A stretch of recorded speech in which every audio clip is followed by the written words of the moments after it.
Ahora, por favor, abran sus Biblias en el Salmo número 11. Salmo 11. Y hemos visto que los salmos son una escuela de oración y que cuando nos inscribimos nos encontramos en compañía de Jesucristo. Recuerden que la mente de Jesús habría estado saturada de los salmos. Así que cada vez que leemos cualquiera de los salmos estamos leyendo lo que le habría sido más familiar. Y es por eso que hemos llamado esta serie Con Cristo en la Escuela de Oración. Y hoy nuestro título es ¿Cómo orar cuando sientes que quieres rendirte?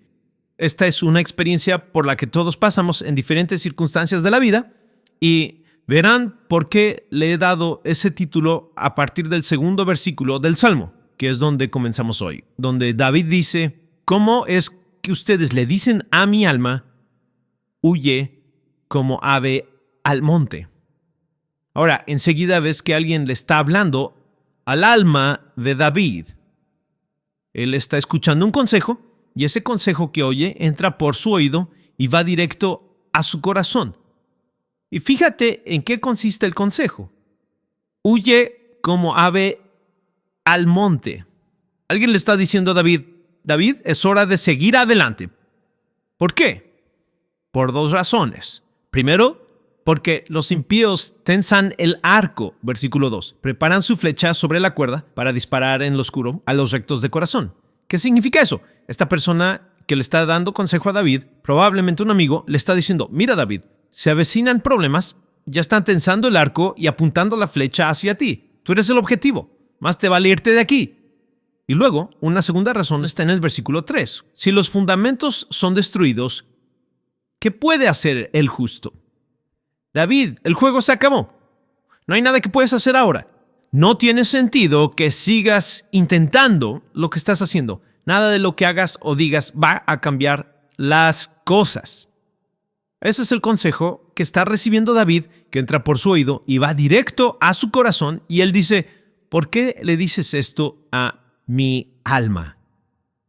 Ahora, el versículo 3 contiene una de las preguntas más famosas de toda la Biblia y vamos a centrarnos en ella por un momento.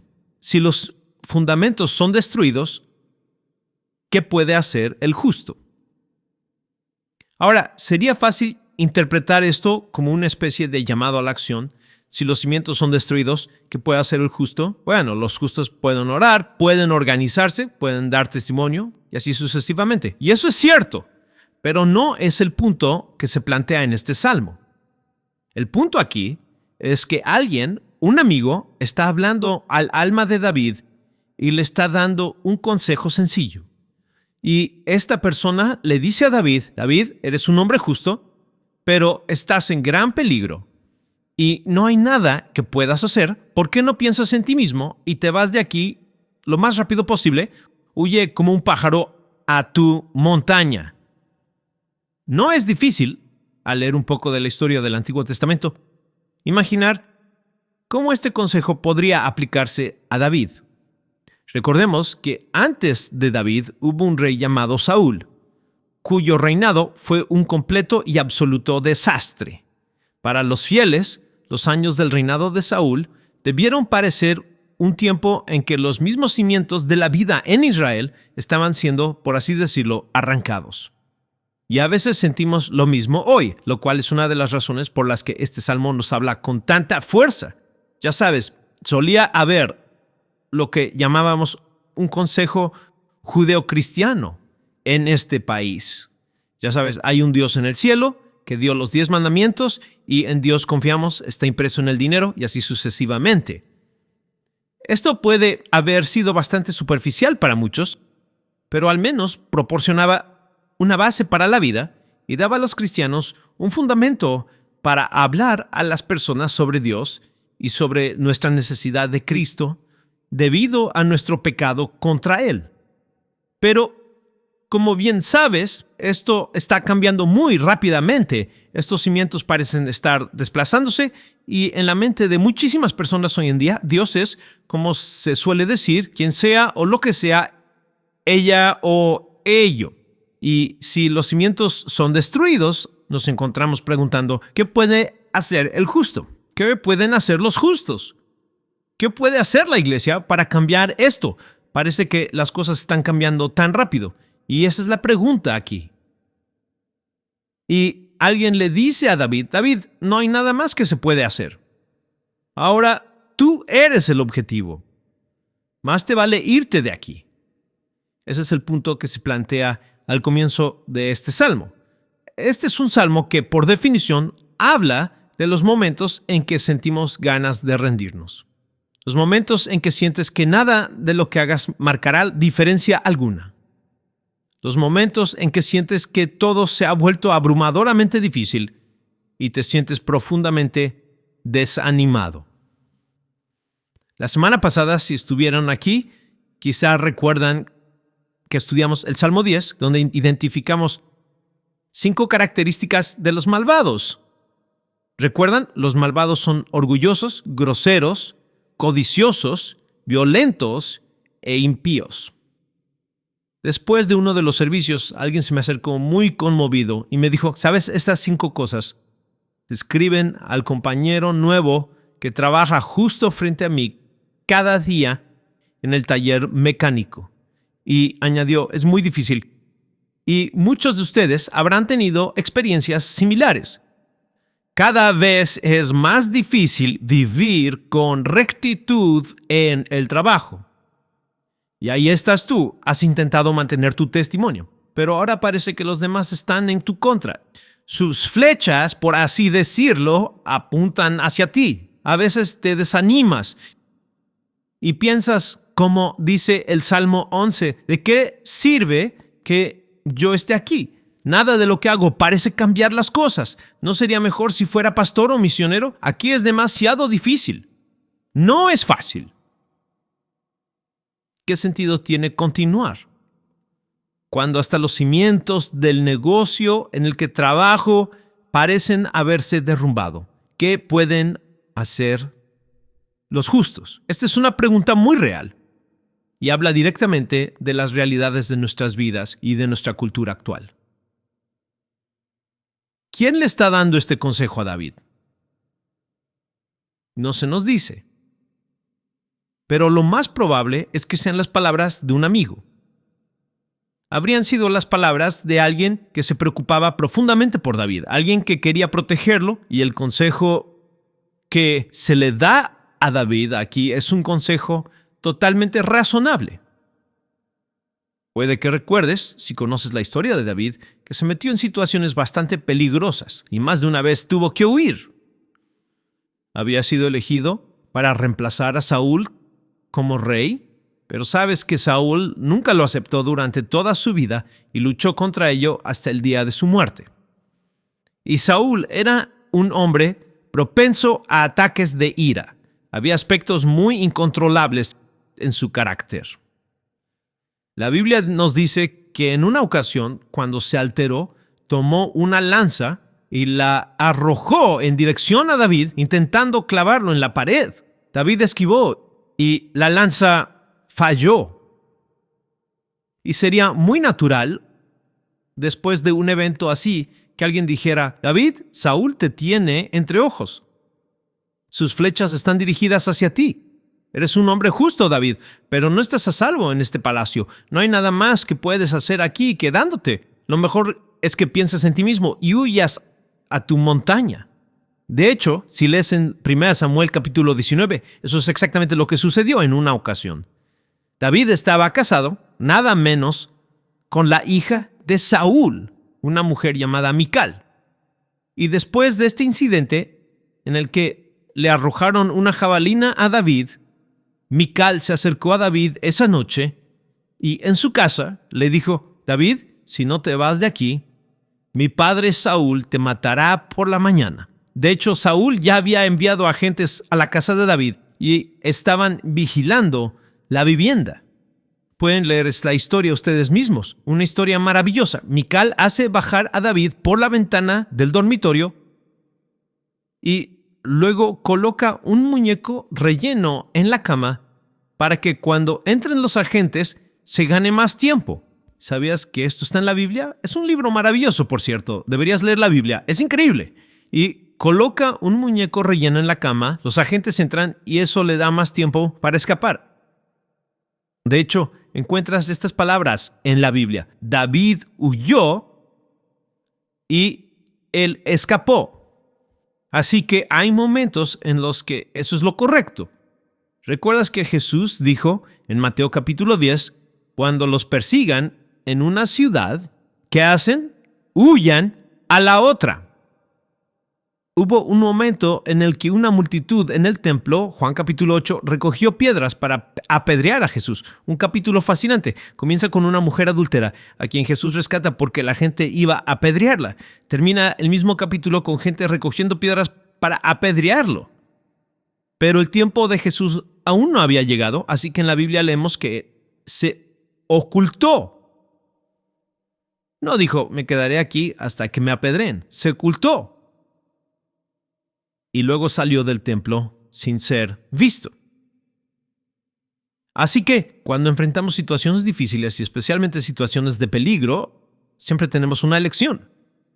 Y cuando te sientas presionado, quizás en el trabajo, puede que te plantees esta pregunta: ¿me quedo o me voy?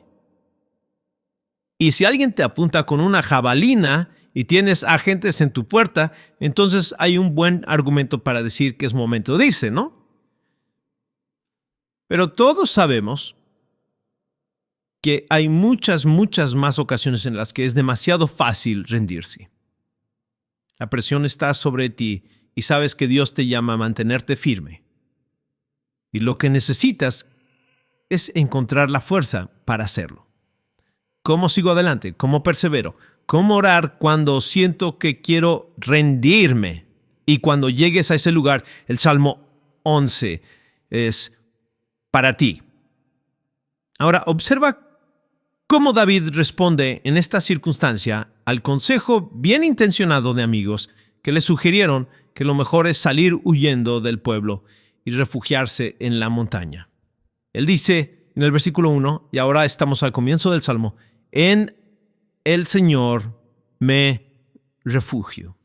Así empieza.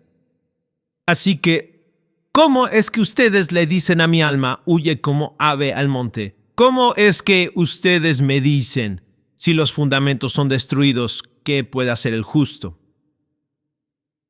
David dice, voy a refugiarme en Dios. Escucho tu consejo de que solo piense en mí mismo y siga adelante, pero eso no es lo correcto para mí. Voy a refugiarme en Dios. Una vez que entiendes el comienzo del Salmo, la pregunta es, ¿cómo lo hizo David? ¿Cómo lo logró? Porque necesito saber cómo puedo hacerlo yo. En esos momentos en que siento que las presiones me abruman y tengo ganas de rendirme, ¿cómo puedo refugiarme en Dios y no simplemente sucumbir a esas presiones que todos conocemos demasiado bien en ciertas etapas de la vida? Ahora, quiero sugerirte directamente desde este salmo, y verás que es muy evidente ahí mismo en tu Biblia, 4 formas de orar cuando sientes que quieres rendirte. ¿Cómo orar cuando sientes que quieres rendirte? 4 formas de orar cuando sientes que quieres rendirte. Y deberías intentar practicarlas. Es decir, cuando sepas que estás en esta situación, al prepararte para orar, piensa en estos 4 puntos. Te servirán como una guía, un marco de referencia para estructurar tu oración de manera que sea útil. Ahora, aquí está el primero. Desafía la voz del miedo y la frustración. Desafía la voz del miedo y la frustración. ¿Ves cómo lo hace en el primer versículo? ¿Cómo es que ustedes le dicen a mi alma, huye como ave al monte? Así que está desafiando los consejos bien intencionados que le han llegado, y se los digo porque esta es la escuela de oración, este Salmo 11, es algo que debemos hacer como parte de nuestra oración en presencia de Dios. Los consejos bien intencionados que le dieron los amigos de David claramente surgieron del miedo y la frustración. Los impíos tensan el arco, eso es temor. Si los fundamentos son destruidos, ¿qué puede hacer el justo? Eso es frustración. Y David desafía estas voces y dice, ¿cómo pueden decirle estas cosas a mi alma? Pongo mi refugio en Dios. Ahora, fíjense en esto. ¿No se dirige directamente a Dios en el Salmo? No dice, en ti, oh Señor, me refugio. Dice, en el Señor me refugio. Así que este es un salmo didáctico, es decir, un salmo que nos enseña un marco para la oración. Y esto es lo que debemos aprender. Hay momentos en los que tú y yo necesitamos hablarnos a nosotros mismos en presencia de Dios. Hay momentos en los que tú y yo necesitamos hablarnos a nosotros mismos en la presencia de Dios. Y esto lo encuentras muchas veces en los Salmos. Salmo 103. Bendice alma mía al Señor. Ese es David hablándole a su propia alma. Y todo lo que hay en mí, bendiga su santo nombre. ¿Por qué te turbas, alma mía? ¿Por qué te inquietas dentro de mí? Y aquí tienes lo mismo. ¿Cómo puedes decirle a mi alma? Martin Lloyd Jones solía decir, y siempre me ha parecido muy útil, que uno de los grandes problemas que enfrentamos en la vida es que a menudo pasamos demasiado tiempo escuchándonos a nosotros mismos y muy poco tiempo hablándonos a nosotros mismos. ¿Entiendes lo que quiere decir? Simplemente escuchas todas estas voces de miedo y revolotean en tu alma. Y lo que David hace cuando oye estas voces, ya sean externas o internas, él les habla y él se toma a sí mismo y se declara a sí mismo su propia confianza y fe en Dios. Y es exactamente lo que tenemos que hacer nosotros. No hay mejor lugar para hacerlo que en la presencia de Dios. Esta es una parte maravillosa de la oración, desafiar la voz del miedo y la frustración. Entra en la presencia del Padre. Jesús está a tu lado. Cuéntale lo que sientes, cuéntale lo que escuchas. Saca a la luz tus peores pensamientos, toda la frustración y todo el miedo. Y luego toma control de ti mismo y desafía la voz del miedo, de la frustración y de la desesperación. Y hazlo en presencia de Dios. Esto es parte del don de la oración. Y es parte de la sanación del alma que ocurre con Cristo en la escuela de la oración. Precisamente ahí, en la presencia de Dios. Es maravilloso. Señor, esto es lo que me da miedo. Es lo que me frustra tanto. Entonces, al presentarlo ante el Señor, desafía la voz del miedo y la desesperación.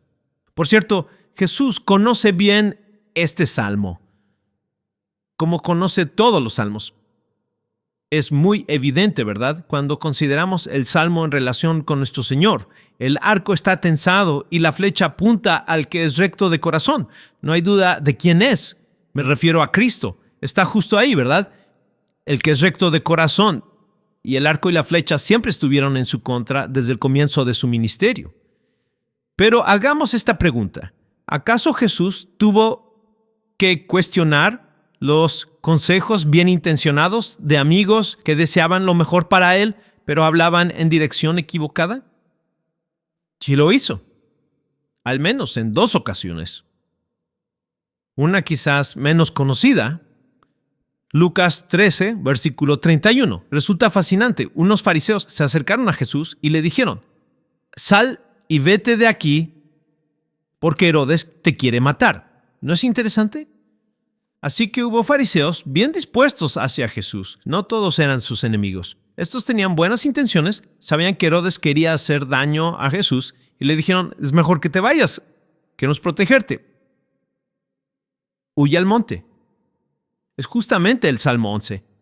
Y Jesús les responde: vayan y díganle a ese zorro, yo expulso demonios y hago curaciones hoy y mañana, y al tercer día cumplo mi propósito. ¿No les parece maravilloso? Me encanta cómo Jesús le dice: vayan y díganle a Herodes que no pienso marcharme. Va camino a Jerusalén. Sabe perfectamente lo que hace. Y esto, naturalmente, nos lleva a otro pasaje más conocido. Cuando Jesús tuvo que cuestionar el consejo bien intencionado de un amigo.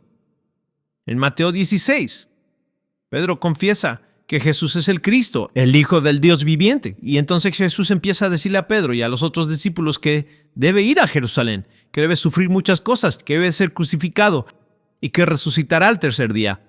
Y Pedro le dice, lejos de ti, Señor, eso nunca te pasará. Y ese es el consejo de un amigo. ¿Recuerdan lo que Jesús le contesta? Apártate de mí, Satanás. ¿No es interesante que Jesús experimentara la tentación de Satanás en el consejo bien intencionado de un amigo? H.L. Ellison, un gran erudito bíblico, lo expresa muy bien. Dice, el amor de tus amigos a menudo creará tus tentaciones más sutiles. Recuerden esto. Habrá personas que realmente se preocupan por ustedes y quieran protegerlos y les aconsejarán el camino más fácil, que quizás no sea el camino al que Dios los está llamando. Y el amor de tus amigos puede creará a menudo, dice Ellison, tus tentaciones más sutiles. Y personas que se preocupan por ti pueden llegar en algún momento y decirte, ¿qué sentido tiene seguir? Esto te está afectando, nada bueno saldrá de esto. Y sus palabras bajan a tu alma. Y David dice, espera un momento. En el Señor me refugio. ¿Cómo es que ustedes le dicen a mi alma? Huye como ave al monte. En el Señor me refugio. Así que, ¿cómo me dicen ustedes si los fundamentos son destruidos? ¿Qué puede hacer el justo? Esta es la primera forma de orar cuando sentimos que queremos rendirnos. Desafía la voz del miedo y de la frustración. Segundo, reconoce la mano de Dios en la prueba. Reconoce la mano de Dios en la prueba. Observa que aparece 2 veces aquí. El Señor prueba al justo. David identifica que hay una prueba que está sucediendo en esta experiencia. Luego el versículo 4. Sus ojos contemplan, sus párpados examinan a los hijos de los hombres. Recuerden esto, cuando los cimientos de la vida, las cosas en las que confían en este mundo, parecen tambalearse, la mano de Dios siempre está en ese movimiento. En el libro de Hebreos, Dios dice, una vez más haré temblar no solo la tierra, sino también los cielos. Y luego explica el propósito de sacudir las cosas. Dios dice, cuando hago temblar lo creado, es para que permanezca lo inconmovible. Y la mano de Dios está presente en cada experiencia de sacudimiento en mi vida y en la tuya. Es muy importante reconocerlo. Derek Kintner hace un comentario maravilloso. Dice, el derrumbe de lo construido sobre arena puede ser angustioso, pero también puede ser un comienzo. ¿No es eso perspicaz? Aquí hay algo construido sobre arena y se sacude. Eso es terrible. Mira todo lo maravilloso que se había construido, pero estará sobre arena. Y ahora se ha derrumbado. Y él dice, el sacudimiento de lo construido sobre arena puede ser angustioso, pero podría ser el comienzo de construir mejor sobre lo firme. Por supuesto, esto es lo que le pasó a Job, ¿no? Job era un hombre justo. Dios lo había bendecido de tantas maneras. Y entonces un día, todo ocurrió en un solo día, hubo múltiples desastres. Todo lo que a nivel humano constituía la estructura de apoyo de su vida le fue arrebatado en un solo día. Recuerden su riqueza, representada por rebaños y manadas. Fueron devastados por invasores. Luego su hogar fue destruido por un viento huracanado. Y sus hijos, lo peor de todo, sus hijos que estaban en la casa, todos perdieron la vida. Y de repente, todos los buenos dones en los que en la vida humana naturalmente nos apoyamos, todos desaparecieron. Familia, riqueza, negocio, todo se perdió. ¿Recuerdan cómo la esposa de Job se le acerca después de todo esto y le dice, ¿por qué no maldices a Dios y te mueres? ¿Ven lo que está diciendo? Mira, todo por lo que hemos vivido se ha perdido. Dios claramente tiene algo contra ti. Debe ser que su flecha apunta hacia ti. No hay absolutamente nada que puedas hacer. No tiene sentido continuar. Maldice a Dios y muere. Job escuchó la voz del miedo, la voz de la frustración, la voz de la desesperación, y debe haber llegado directamente a su alma, ¿no creen? Y de su propia esposa. Entonces, ¿qué hizo Job? Se refugió en Dios, y esto es lo que dice. Pero él sabe el camino que tomo, y cuando me haya probado, saldré como el oro. Y el testimonio de la fe de este hombre retumbó en el infierno, retumbó en el cielo, y hasta el día de hoy sigue dando fuerza a los creyentes en todo el mundo. Increíble. Y el apóstol Pedro retoma este tema, ser probado y salir como oro. Lo aborda en el Nuevo Testamento, y recordarás que dice: ahora, cristiano, entiende esto, habrán muchas pruebas en tu vida, y esto es lo que significa. Es como el oro refinado en el fuego. Cuando eso ocurra, tu fe será probada, genuina, y el resultado será alabanza, gloria y honor cuando Jesucristo sea revelado. Así que desafía la voz del miedo y la desesperación. Reconoce la mano de Dios en la prueba. En tercer lugar, afirma la soberanía de Dios en los tiempos más difíciles. Esto es algo que puedes hacer cuando ores, especialmente cuando sientas ganas de rendirte. Observa cómo desde el versículo 4 en adelante, todo el enfoque de la oración de David está en el Señor, el Señor, el Señor. Fíjate conmigo en el versículo 4. El Señor está en su santo templo. El trono del Señor está en los cielos. Sus ojos contemplan. Versículo 5. El Señor prueba al justo, y su alma aborrece al que ama la violencia. Sobre los impíos hará llover carbones encendidos. Fuego, azufre y viento abrasador será la porción de su copa. Pues el Señor es justo. Él ama la justicia. Los rectos contemplarán su rostro. Después de escuchar este consejo desalentador, centra su mente y su corazón en Dios, y eso es lo que lo sostiene cuando siente ganas de rendirse.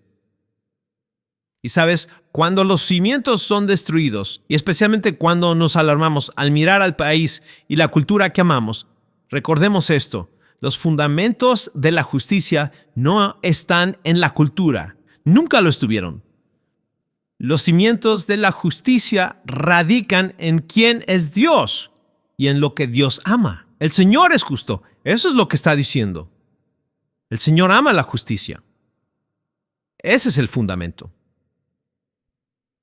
El Señor es soberano, incluso en los tiempos más difíciles. Y esto es lo último. Desafía la voz del miedo y la frustración. Reconoce la mano de Dios en la prueba. Afirma la soberanía de Dios en los tiempos más duros. Y aquí está lo último. Anticipa la alegría del resultado final. En la última línea de este salmo, querrás subrayarla y grabarla en tu alma. Pues el Señor es justo, Él ama la justicia, y luego los rectos contemplarán su rostro. ¿Sabían que eso estaba en el Antiguo Testamento? No solo el juicio de los malvados, sino que los justos contemplarán su rostro. Difícil imaginar un mayor incentivo para perseguir la justicia que este. Difícil imaginar un mayor aliento para perseverar en el lugar difícil donde Dios te ha puesto que este. Los justos verán su rostro. ¿Cómo puedes decirme que huya como un pájaro que vuela al monte? Dice David: no me rindo, me refugio en Dios. Dios está en el trono. Puede que esté probando mi fe hasta el límite, pero miro hacia adelante y confío en el Dios soberano, y los rectos verán su rostro. Una hermosa historia, y termino con esta. La historia de un británico llamado, un nombre encantador, William Montague Dyke. ¿No es un buen nombre?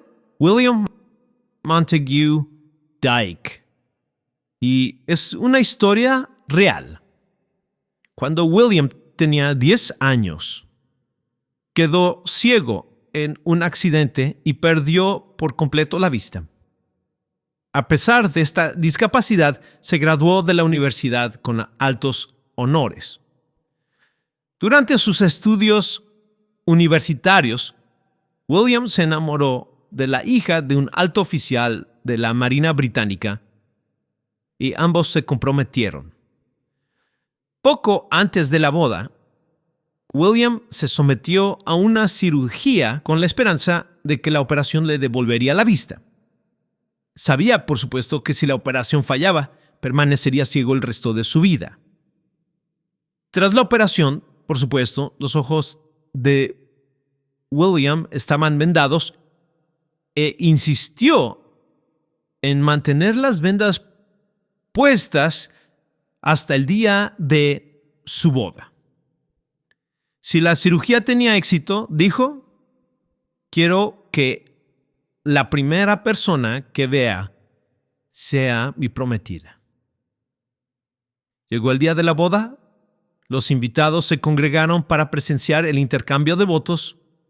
El padre de William, Sir William Hart Dyke, junto con el médico que había realizado la cirugía, estaban de pie junto al novio, cuyos ojos seguían cubiertos por las vendas.